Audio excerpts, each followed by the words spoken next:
Shoot. Nothing.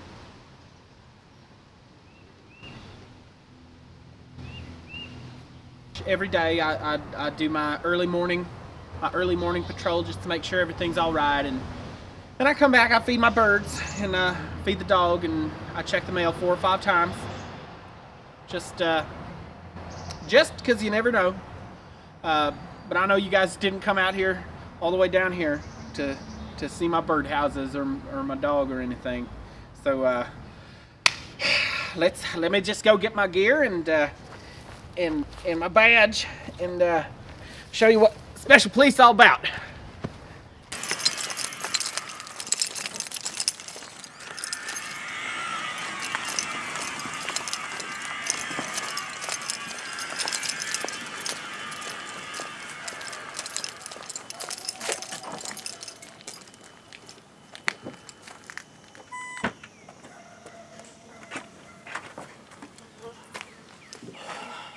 You ladies just don't give up, do you? Alright, I tried to save you a lot of time. There's really just not much to say about Hungus. If you want to come in, you're going to have to wait for me to change. I'll go ahead and do your interview, and you'll have to excuse the mess. I'm renovating. Well, where to begin? I was born Garbo Crispin Hungus in 1979 in a ladies' department store fitting room. My upbringing was very unremarkable, just typical American childhood. My father was a Swedish immigrant driving instructor named Boom Boom Hungus, and my mother was a blind Mexican dog groomer named Rosa Sanchez. So just really standard fare. When I was a toddler, my parents noticed that I was gaining weight in strange places, and I was diagnosed with early onset Chung's disease, which it's a rare condition, but it affects as many as 6 people around the world per year, or as few as 0. And with Chung's came a set of unique challenges. I couldn't go in a public pool, and I couldn't be near blueberries or sniff peppers. That whole thing that comes with Chung's. Last year, my parents passed away in a wreck on their way back from a Buckeye game, and they left me this house. It's more work than it's worth, honestly. I guess you could call it a labor of love. In between my dad's bad work with the electrical and my mom's super poor choice in wallpaper, I think I can bring this place into the 21st century. And when I was still very young, we moved here to Peffersburg, and my father started the Hungus driving school. And my mother, she used to take me, and we'd go door to door offering her services to the dogs and the dog owners in the community. And before too long, we bought this house, the Lovett House, and I love it. And we really got a good deal on this house, and I think the reason it was so inexpensive is because the people in this community here in Peffersburg, they're real simple folk. They're very superstitious, and my father is not. He was not going to let a little old thing like a few whores got murdered here stop him from getting a good deal on this house. So he just hosed out the crawl space, and we moved in that same day. The last murders in Peffersburg were in January of 1984. Frank Lovett, the town doctor, killed 3 prostitutes and disposed of the bodies in his basement crawl space. All right, welcome to Special Police Headquarters. This is where it all happens. And right now it's just me and Mrs. Horse, my canine. And I think most people just love us to pieces here with the Special Police Force. And I always tell them, if you want to thank someone, you thank Sheriff Don Scroteheim. It's pronounced Scroteheim. I thought I'd share this with you. This is a letter from Mrs. Janie Fitzsimmons, Peffersburg, Ohio. Dear Mr. Hungus, I hope that this correspondence finds you in good health. I wanted to let you know that I appreciate your actions on the 5th of March 2013 after I slipped and fell in the shower. I would like to ask you to stop looking through my windows to check on me. She fell getting out of the shower. I like to look in on our senior citizens here in this community, just to make sure that they're safe. And Miss Fitzsimmons, she's in her 70s, and she fell getting out of the shower, and she's lucky I was there, honestly, because she was upside down between the bathtub and the toilet, with just her legs just kicking real fast up and down like that. And so I came in and I helped her. And these old folks, they don't have anything that I haven't seen before. They really don't need to be shy around Garbo Hungus. I'll tell you that. I'm just happy to help. Oh, Hungus is a criminal. Yeah, there's no doubt about that. He's always going around breaking the law, trespassing, stalking. He's constantly calling me and updating me on all of the stalking that he is doing. I mean, come on. What else do you call that?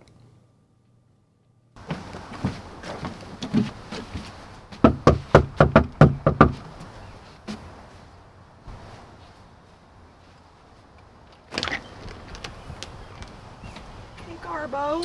Good morning, ma'am. Is that your vehicle there in the driveway?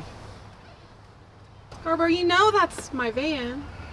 Well, I was looking at the plates, and I noticed they're going to expire in 8 months. So, just wanted to let you know, you got to stay on top of that. Okay? You got to renew your plates in 8 months. All right? Ma'am?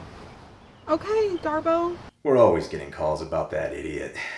Going around town, causing a ruckus, just looking through windows, trying to write official citations. I mean, the man's not a cop. He has nothing to do with law enforcement. He has no law enforcement training whatsoever. The other day, I had to go down to the Cineplex just to get Garbo out of there. Why? He was trying to shut the place down, reason being excessive stench.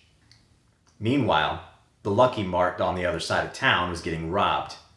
If it hadn't been for Hungus, I might have been able to apprehend a suspect in an armed robbery. So tell me this, man.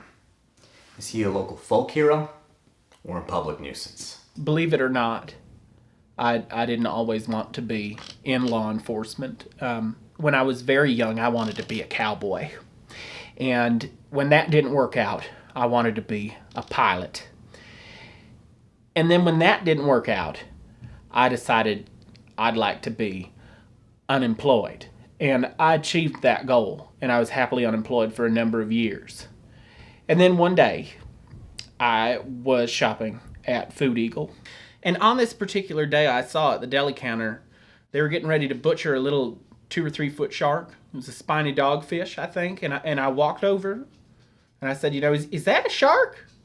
And they said, yeah, yes it is. And I said, well, can I hold it? And they said, well, I don't know, I guess so.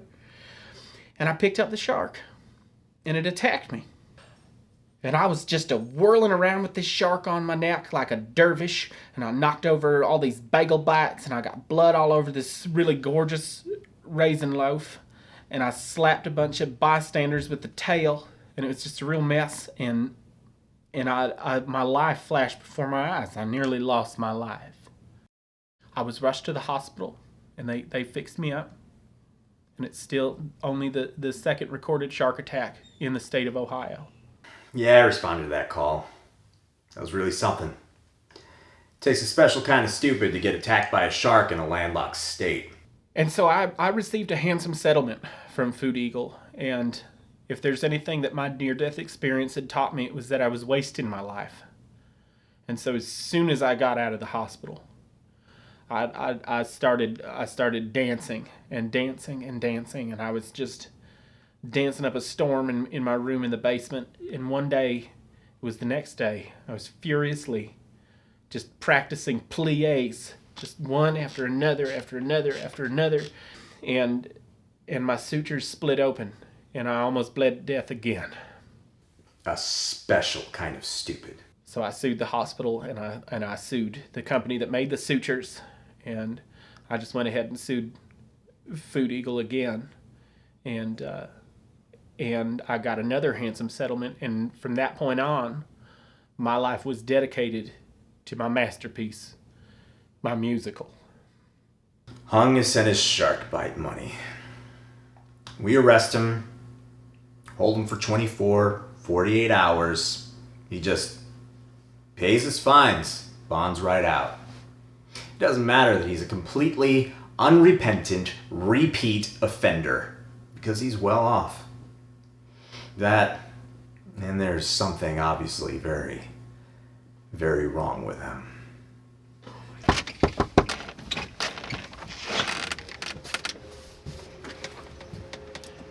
Good afternoon, sir.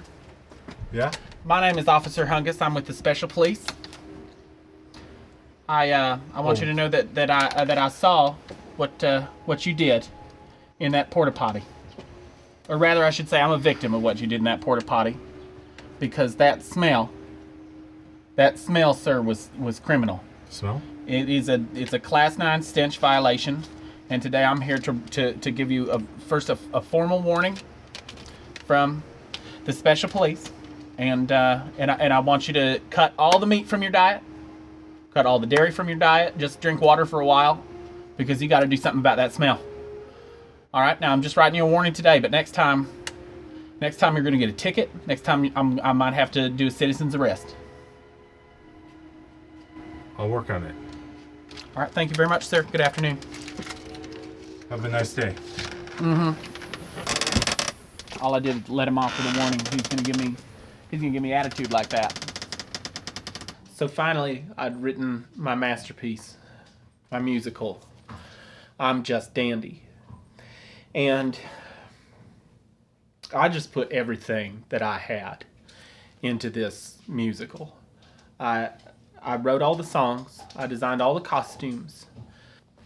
I built the sets, and I stayed up for 12 days building the sets, and I got this wonderful venue, and I hired a real orchestra and equity actors, and I just did everything I could, and it was just absolutely fabulous. And in fact, in the opening number, I come out in this traditional fishnet candy salesman outfit, and I sing the opening number. It's something like I'm Dandy, I'm Randy, and I got a special friend named Andy. Come see what we got in store. You'll be back for more of my butterscotch candy. And it was very good, and some people did like it. The whole town gets invited to that play of his. And, well, everyone was generally excited to see it. We're all sitting there in the auditorium, and the opening act starts, and it's just obscene. Hungus is up there dancing around, nude or half nude, and all the actors in it are either nude or half nude. And, well, we're a progressive town here in Peffersburg. I mean, just about everybody's welcome. Doesn't matter if you're black, white, blue, purple, yellow, what have you. But it was about the gayest thing I've ever seen. And I'm gay. And I saw my parents in the front row, and at the end, I just sang the finale of the first act, Paint It Brown. And I saw my father, and he had this really stony look on his face, like he'd only get when he'd talk about the war.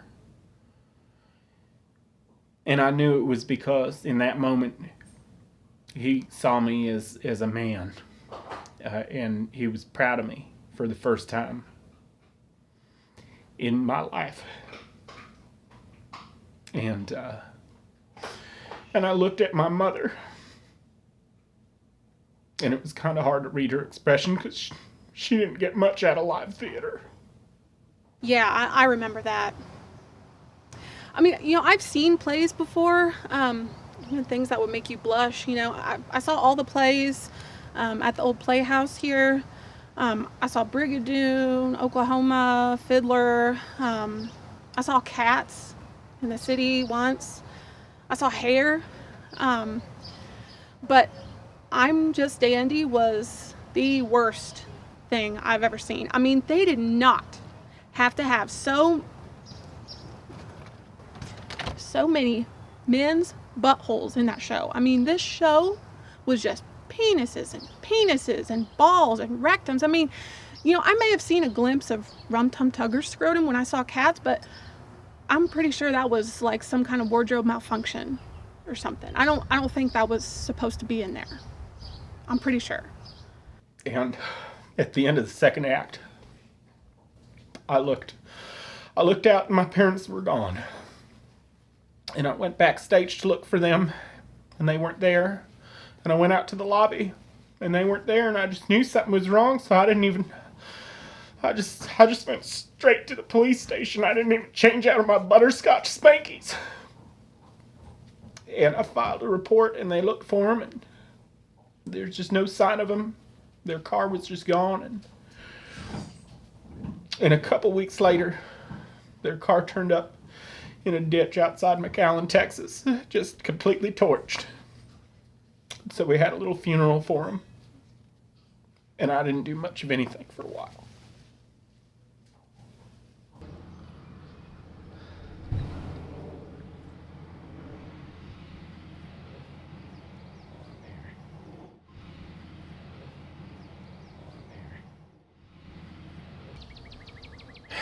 Wait, I don't actually know if this is the cemetery where my parents are or not. I don't know if their headstone is here, actually.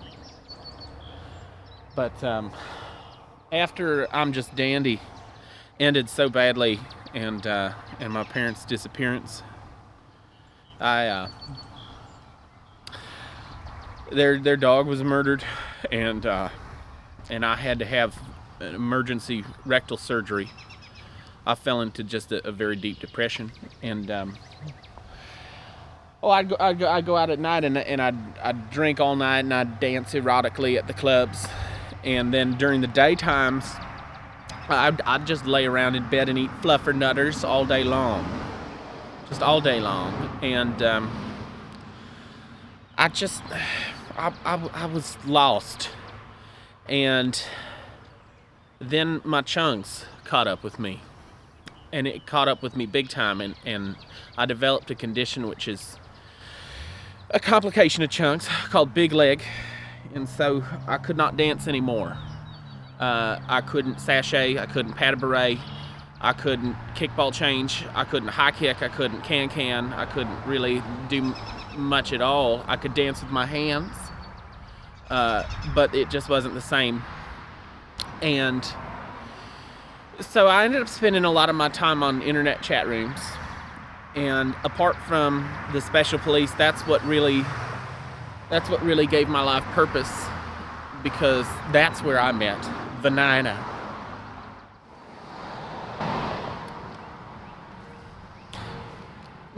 These aren't my parents, but they just died such a long time ago it made me sad.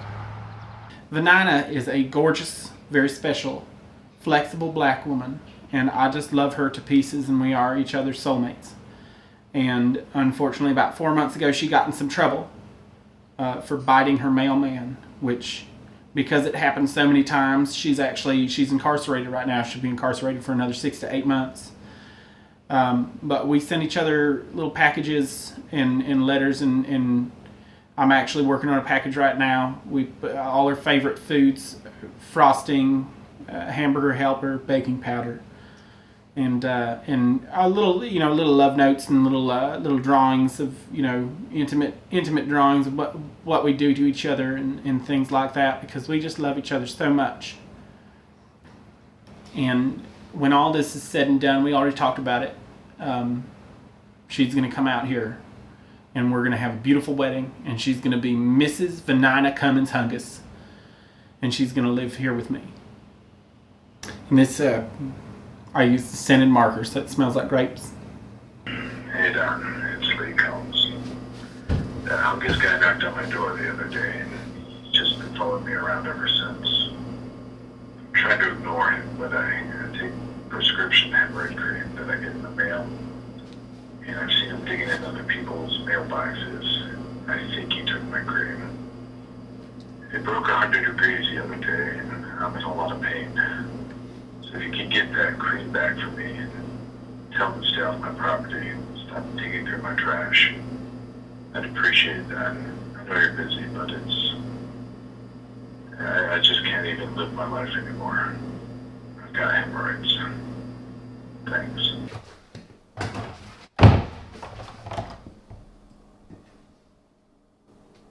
Hey, Garbo, this is Sheriff Scroteheim. Listen, I want you to leave Mr. Combs alone. And if you stole his cream, please drop it off at the station so that I can return it to him. Mr. Combs hasn't done anything wrong, and you are not a police officer. If you go near his house again, I will arrest you. Thank you. I've made so many mistakes in my life. Some of them I knew well and good I was doing the wrong thing. Well, some of them I just...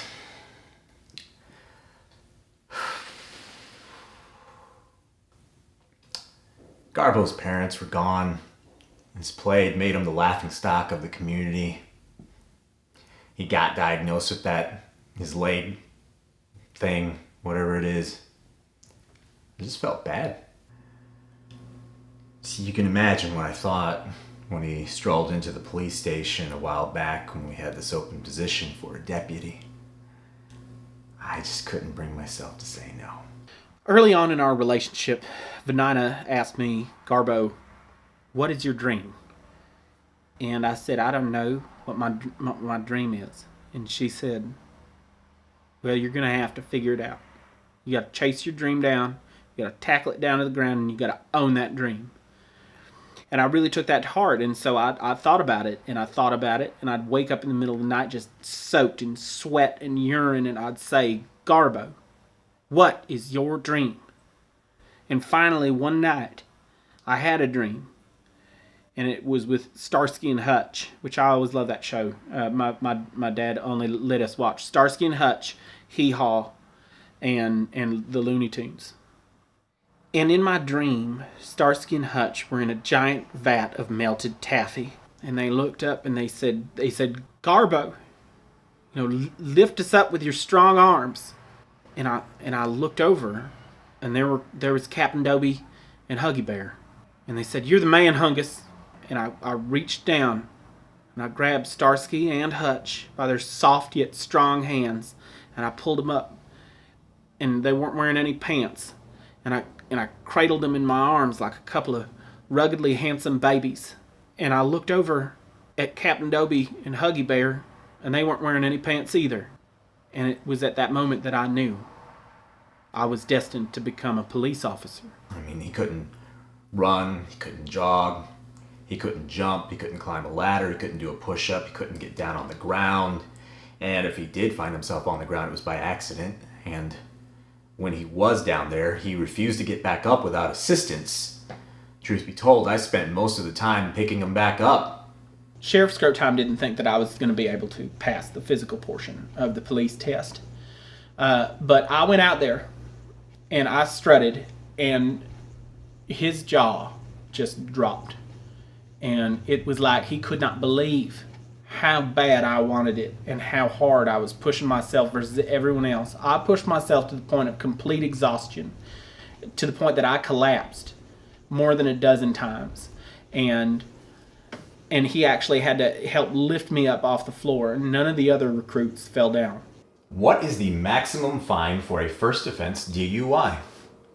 Garbo wrote, a fistful of cold, hard justice. If you can afford to drink and drive, you deserve a paddlin'.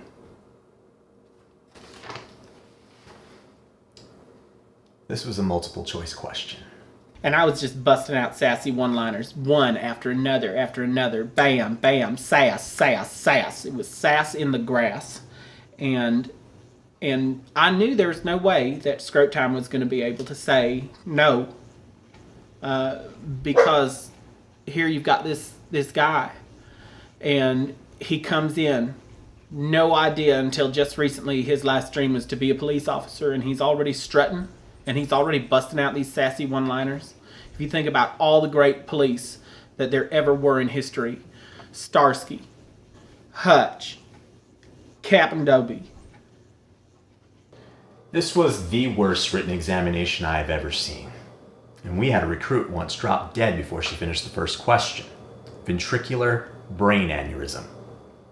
All she had written was her first name, which was spelled correctly, which I give points for.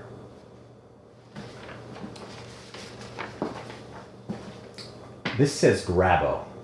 That was the proudest day of my entire life because nobody believed in me, and it just Vanina in her cell just believing in me as hard as she can with both fists. I decided that enough was enough, and I handed Garbo one of those fake little kitty badges we give out to children at schools. And I said, "I'm sorry, Garbo.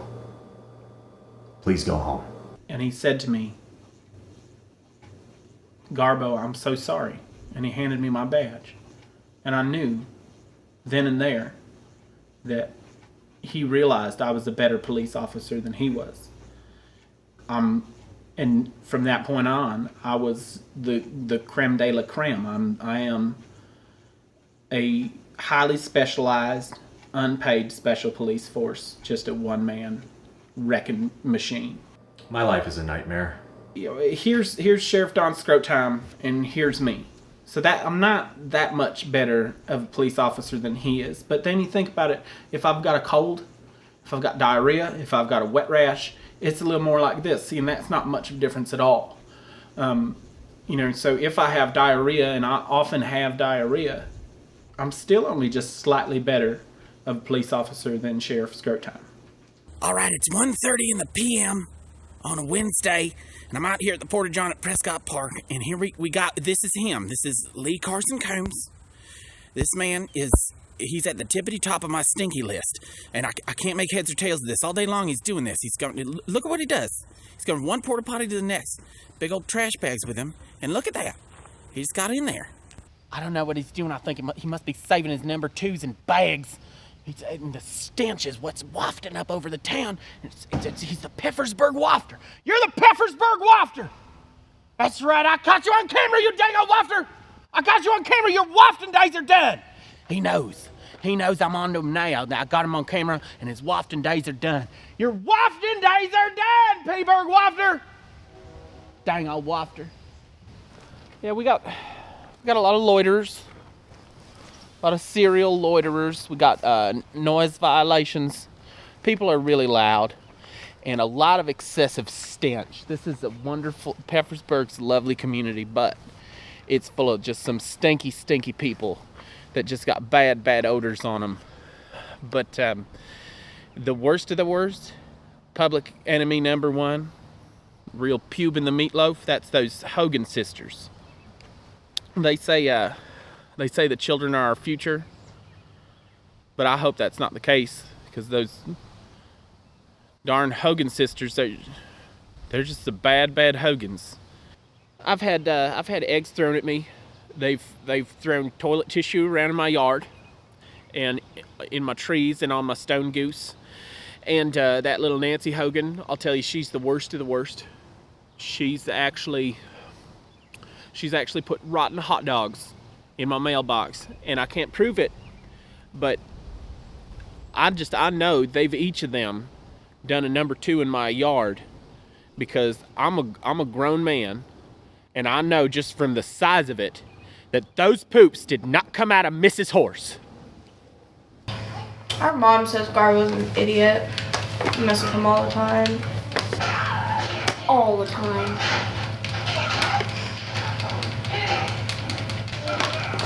I poop in his yard. She poops in his yard. You know, I worry about the parents. I worry about their rotten little monster children that don't respect the special police. Because if you don't respect the special police, how do you respect yourself? Got rotten mayonnaise all over my special police romper. This is the most extensive operation the special police has ever undertaken. All right, now each of these stickers represents a porta potty here in the town of Peffersburg, and today we're going to take down Lee Carson Combs, the P-Burg Wafter. I know it's Lee Carson Combs because I've surveilled him, and I know his name because I stole his mail. Now this is his house, which is not actually all that far from the sheriff's station, and this is my house, and it's sparkly. And this is the Hogan's house, and it's got a brown piece of poo on there because them Hogans are the worst. And he's been taking his number 2 to all of these porta potties. And he's been depositing garbage bags full of his number 2 multiple times a day in all these porta potties. And a big cloud of terrible stench is rising up, and it wafts all over the city proper. Now, yesterday, I saw him go into Cruntley's Pharmacy right here, and he bought a tube of hemorrhoid cream, which by itself is not incriminating, but given the facts of the context of this case, it's just another piece of the puzzle. His butthole's in distress. He's pooping up a storm, filling those bags multiple times a day. He's turning inside out. He's the Peffersburg wafter. It was the end of the day. Just trying to have some coffee. And Hungus barges in. He's waving around this big stupid map, saying stuff about porta potties and a cell phone video. He's just ranting and raving, spilling coffee everywhere, spinning around in circles. You know, just Garbo being Garbo. Wants some sort of a joint operation between the sheriff's department and the special police. He's going crazy. I try and stop him and calm him down, and he says, you know what? We're going to arrest Lee Carson Combs. And here's a guy with no outstanding priors. He's got no criminal history whatsoever. Bit of a shut-in, yes, but it's not a crime to like your own privacy. So when Garbo stormed out, I grabbed my gear and pursued him to Lee Combs' property. Garbo, cease and desist right now. Gosh darn. Garbo, that is wafter. breaking and entering, Garbo. You need to stop. I got you now, you dang old wafter. I got you. The special police. Dang it. Scroteheim. All right, that's it, Garbo. You are under arrest. Oh, Scroteheim. Scroteheim. Get that dang wafter. He's going to get away. Down on the ground. Down on the ground. Dang wafter. Down. Right now. Dang it. I can't get up. Dang you, wafter. We got you now, you dang wafter. We got you, dang wafter! Right. This is Scroteheim. I'm down at the Combs house. I've got a dead body and one in custody. Send backup. Send everybody. Hey, Scroteheim, you notice there's a dead body over here? The heck's that, you wafter? Come on, Garbo. He wasn't pooping them bags. There were 7 intact bodies found inside the house. Forensics is still sorting out the partial remains found in and around the property.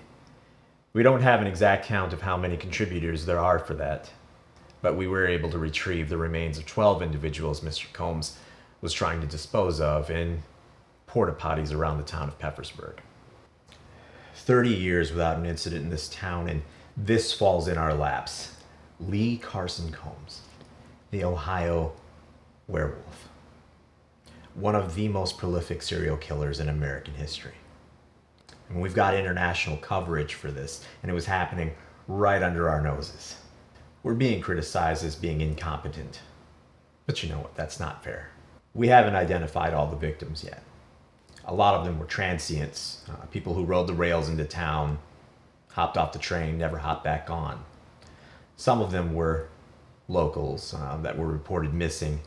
But you have to understand, for a person to just up and leave in the middle of the night here in Peffersburg is just not that unusual. All right, it doesn't raise any red flags for us because we see it all the time. We owe a tremendous debt of gratitude to Mr. Hungus. It's just another thing that I've done. Just another feather in my hat. I don't see myself as a hero. To me, I'm just a guy that really wants to live in a community where people are safe and where the people aren't stinky and where senior citizens are safe and secure in their homes and where everyone is just free to live their life. And I don't even like the name Ohio Werewolf. I think it should have been the Peffersburg Wafter. And Vanina agrees with me that Peffersburg Wafter is much better than the Ohio Werewolf. Because that's not even creative at all.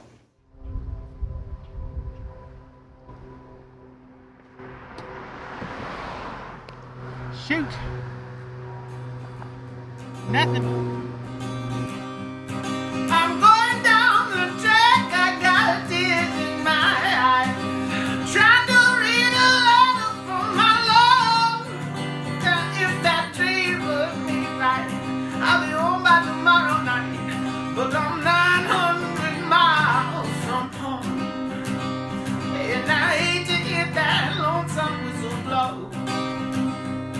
I'll pawn you my watch, I will love you my chain, pawn you my golden diamond ring. If that dream of me right, I'll be home by Saturday night. But I'm 900 miles from home, and I hate to hear that lonesome whistle blow. The train I ride up is 1,000 coaches long. Hear that whistle blow 100 miles. Oh, if that dream were me right, I'll be home by tomorrow night. But I'm not.